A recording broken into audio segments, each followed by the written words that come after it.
Sleeping Murder by Agatha Christie. Chapter 8. Kelvin Holliday's Delusion. They were in the garden on the following morning when Mrs. Cocker came out and said, "Excuse me, sir. There's a Dr. Kennedy on the telephone." Leaving Gwenda in consultation with old Foster, Giles went into the house and picked up the telephone receiver. "Giles Reed here. This is Dr. Kennedy. I've been thinking over our conversation yesterday, Mr. Reed. There are certain facts which I think perhaps you and your wife ought to know. Will you be at home if I come over this afternoon?" "Certainly we shall. What time?" 3:00. "Suits us." In the garden, old Foster said to Gwenda, "Is that Dr. Kennedy as used to live over at West Cliff?" "I expect so. Did you know him?" "He was always reckoned to be the best doctor here. Not but what Dr. Lazenby wanted more popular. Always had a word and a laugh to jolly you along, Dr. Lazenby did. Dr. Kennedy was always short and a bit dry-like, but he knew his job." "When did he give up his practice?" "Long time ago now. Must be 15 years or so. His health broke down, so they say." Giles came out of the window and answered Gwenda's unspoken question. "He's coming over this afternoon." "Oh." She turned once more to Foster. "Did you know Dr. Kennedy's sister at all?"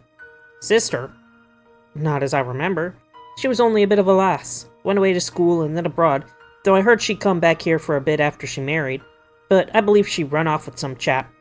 Always wild she was, they said. Don't know as I ever laid eyes on her myself. I was in a job over to Plymouth for a while, you know." Gwenda said to Giles as they walked to the end of the terrace, "Why is he coming?" "We'll know at 3:00. Dr. Kennedy arrived punctually. Looking round the drawing room, he said, "Seems odd to be here again." Then he came to the point without preamble. "I take it you two are quite determined to track down the sanatorium while Kelvin Holliday died and learned all the details you can about his illness and death?" "Definitely," said Gwenda. "Well, you can manage that quite easily, of course. So, I've come to the conclusion that it will be less shock to you to hear the facts from me. I'm sorry to have to tell you, for it won't do you or anyone else a bit of good, and it will probably cause you, Gwenny, a good deal of pain. But here it is. Your father wasn't suffering from tuberculosis at the sanatorium. In question was a mental home." "A mental home? Was he out of his mind then?" Gwenda's face had gone very white. "He was never certified, and in my opinion he was not insane in the general meaning of the term. He'd had a very severe nervous breakdown and suffered from certain delusional obsessions. He went into the nursing home of his own will and volition and could of course have left it any time he wanted to. His condition did not improve, however, and he died there." "Delusional obsessions?" Giles repeated the word questioningly. "What kind of delusions?" Dr. Kennedy said dryly, "He was under the impression that he had strangled his wife." Gwenda gave a stifled cry. Giles reached out a hand quickly and took her cold hand in his. Giles said, And had he?" "Eh?" Dr. Kennedy stared at him. "No, of course he hadn't. No question of such a thing." But how do you know?" Gwenda's voice came uncertainly. "My dear child, there was never any question of such a thing. Helen left him for another man. He'd been in a very unbalanced condition for some time. Nervous dreams, sick fancies. The final shock sent him over the edge. I'm not a psychologist myself. They have their explanations for such matters. If a man would rather his wife dead than unfaithful, he can manage to make himself believe that she's dead, even that he killed her himself." Warily, Giles and Gwenda exchanged a warning glance. Giles said quietly, "So are you quite sure that there was no question of his having actually done what he said he had done?" "Oh, quite sure. I had 2 letters from Helen. The first one from France about a week or so after she went away, and one about 6 months later. Oh no, the whole thing was a delusion, pure and simple." Gwenda drew a deep breath.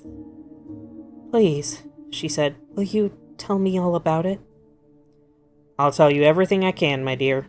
To begin with, Kelvin had been in a rather peculiar neurotic state for some time. He came to me about it. Said he had various disquieting dreams. These dreams, he said, were always the same, and they ended the same way, with his throttling Helen. I tried to get at the root of the trouble. There must, I think, have been some conflict in early childhood. His father and mother apparently were not a happy couple, but, oh well, I won't go into all that. That's only interesting to a medical man. I actually suggested that Kelvin should consult a psychologist. There are several first-class chaps, but he wouldn't hear of it. Thought that kind of thing was all nonsense. I had an idea that he and Helen weren't getting along too well, but he never spoke about that, and I didn't like to ask questions. The whole thing came to a head when he walked into my house one evening. It was a Friday, I remember, and I'd just come back from the hospital and found him waiting for me in the consulting room. He'd been there for a quarter of an hour. As soon as I came in, he looked up and said, "I've killed Helen." For a moment, I didn't know what to think. He was so cool and matter-of-fact. I said, "You mean you've had another dream?" He said it wasn't a dream this time. It's true. She's lying there strangled. I strangled her. Then he said, quite coolly and reasonably, "You'd better come back with me to the house. Then you can ring up the police from there." I didn't know what to think. I got out of the car again and we drove along there. The house was quiet and dark. We went up to the bedroom. Glenda broke in. "The bedroom?" Her voice held pure astonishment. Dr. Kennedy looked faintly surprised. Yes, that's where it all happened." "Well, of course when we got up there was nothing at all. No dead woman lying across the bed, nothing disturbed, the coverlets not even rumpled. The whole thing had been pure hallucination." "But what did Father say?" "Oh, he persisted in his story, of course. He really believed it, you see. I persuaded him to let me give him a sedative, and I put him to bed in the dressing room. Then I had a good look around. I found a note that Helen had left crumpled up in the waste paper basket in the drawing room. It was quite clear. She had written something like this: 'This is goodbye. I'm sorry, but our marriage has been a mistake from the beginning. I'm going away with the only man I've ever loved. Forgive me if you can, Helen.'" Evidently, Kelvin had come in, read her note, gone upstairs, had a kind of emotional brainstorm, and had then come over to me, persuaded that he had killed Helen. Then I questioned the housemaid. It was her evening out, and she had come in late. I took her into Helen's room, and she went through Helen's clothes. It was all quite clear. Helen had packed a suitcase and a bag and had taken them away with her. I searched the house, but there was no trace of anything unusual. Certainly no sign of a strangled woman. I had a very difficult time with Kelvin in the morning, but he realized at last that it was a delusion. Or at least he said he did, and he consented to go into a nursing home for treatment. A week later, I got, as I say, a letter from Helen. It was posted from Burat's, but she said she was going on to Spain. I was to tell Kelvin that she did not want a divorce. He had better forget her as soon as possible. I showed the letter to Kelvin. He said very little. He was going ahead with his plans. He wired out to his first wife's people in New Zealand asking them to take the child. He settled up his affairs, and then he entered a very good private mental home and consented to have the appropriate treatment. That treatment, however, did nothing to help him. He died there 2 years later. I can give you the address of the place. It's in Norfolk. The present superintendent was a young doctor there at the time and will probably be able to give you the full details of your father's case." Glenda said, "And you got another letter from your sister. After that again?" "Oh yes, about 6 months later.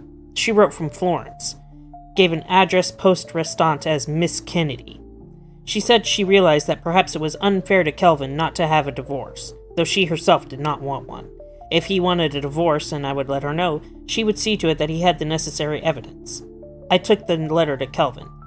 He said at once that he did not want a divorce. I wrote to her and told her so. Since then, I have never heard any more. I don't know where she's living, or indeed if she is alive or dead. That is why I was attracted by your advertisement, and I hoped I should get news of her." He added gently, "I'm very sorry about this, Gwenny, but you had to know. I only wish you could have left well enough alone."